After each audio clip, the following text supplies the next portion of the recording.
day to everyone. Magre-reklamo na naman tayo. Diba? Ayos lang. Kamusta? Beer pa? Alam nyo, ang Pilipinas, walang racist. Pero racist ang dami. Na-judge tayo base sa ating itsura. Nagsimula yung mga ninuno pa natin. Oo. Pansinin nyo, yung mga sinasapian naman sa mga espiritu, yan, ganyan. Lagi magaganda itsura yan, di ba? Maayos, maganda.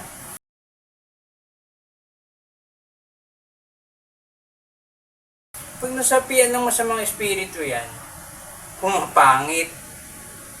Hindi sila kumuha ng model na pangit na. Kasi, paano pa pag nasapian pa yan? O, alam nyo na, di ba? Tapos pag meron niya sa may pinaghihinalaang magnanakaw. Paghihinalaang aswang. Yan. Tao po, mga isang grupo ng mga tao. Papasok yan, sabihin. Tao po. Yan. Pag sumilip na aswang, medyo hindi maganda yung itsura. Sisibatin agad yan. Diba? Pero pag maganda yung aswang, kumatok. Lumabas, maganda. Maganda yung aswang. Sabi niyan, oy pare, wait lang muna tayo dito Hindi natin maki-explain. Baka troubled lang tong babaeng to. Baka may gusto pa siyang explain sa sarili niya. Diba? Pag pangit, patos sibat agad yan Headshot agad yan dito. Kasi para madaling mapuksa. Headshotin agad yan dito. Pero alam niyo ba, kahit sa mga barkada nyo, may mga faces din yan. Oo, kasi halimbawa, may di ba, grupo kayo, tapos may bagong pasok sa grupo nyo, bagong sali. Tapos medyo maganda, ayos. Sabi niya, nasa 7-Eleven kayo. Amen.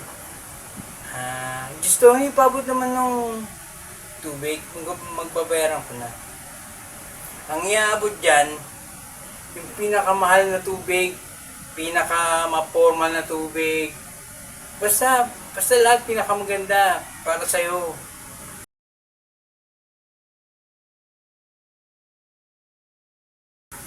Nahusgan pagkatao yun, ang ganda niya Pero pag ako nagpa-utos dyan, pero pabot naman ng tubig, bayaran ko na, tapos magsisintas lang ako. Puso niya ako sa akin yung pinakamaliit. Di ba? Ito pa yung pinakasimple. Yung pinakasimple lang di ba? Papasok kayo sa bangko, lagi may gwardiya doon. Mataas yung tingin natin sa mga gwardiya kasi pangalawa sa pulis, sila yung mga may baril na legal. Pag nabatot siya, gaganunin ka na, di ba? Kaya mataas ang pagtingin natin sa mga yan. Kaya pag sinabing, sir, check lang po, papacheck. Siyempre, may baril kayo, check mo to. Di ba? Pacheck agad tayo. Pag pupunta ka sa bangko, mauna sa akin magandang babae. Yan, isang ganun lang yan, yung parang wala lang, sige, pasok ka na. Parang hindi nga chine-check. Pag ako, sige, sir, light check lang ba tawag na?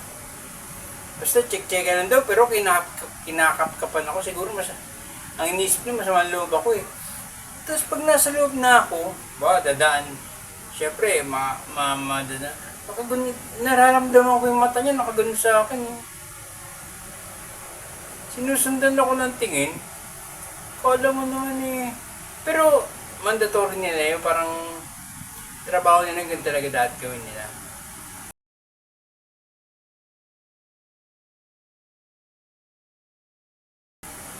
At sa akin lang, nadjudge tayo. Lalo na pag pumunta ba ako, mukha talaga walang pera. Di mukha ako Sige, pak. Pagpasok ko, nakagano agad yung guardio. Sama ng tingin sa akin, kala mo naman. So, pero normal na kasi yun eh, parang na ano lang. Tapos sa mga clerks, sa ano, ano ba, pupunta ka munisipyo, di ba? Pagkang na-experience ko na yun, sinamahan ko mama ko, sa ano, magbibigay ng papers sa may munisipyo. Pag pleasant yung itsura ng tao, maayos, mapogi, pabait nila, at lagi nakasmile. Yung ako na nakabusangot, nakaganon yung mukha, galit na sa akin eh. Wala mo na akong ginagawa. Oo, parang mapapabilis yung lakad mo ng papers mo. Mapapabilis yung lakad nila ng papers nila. Kaysa sa'yo, ikaw yung yung last priority ka. Sila yung unang priority. Sabi ko naman ganun. Pero yun na kasi yung nakasanayan natin. Yun na yung... Oo.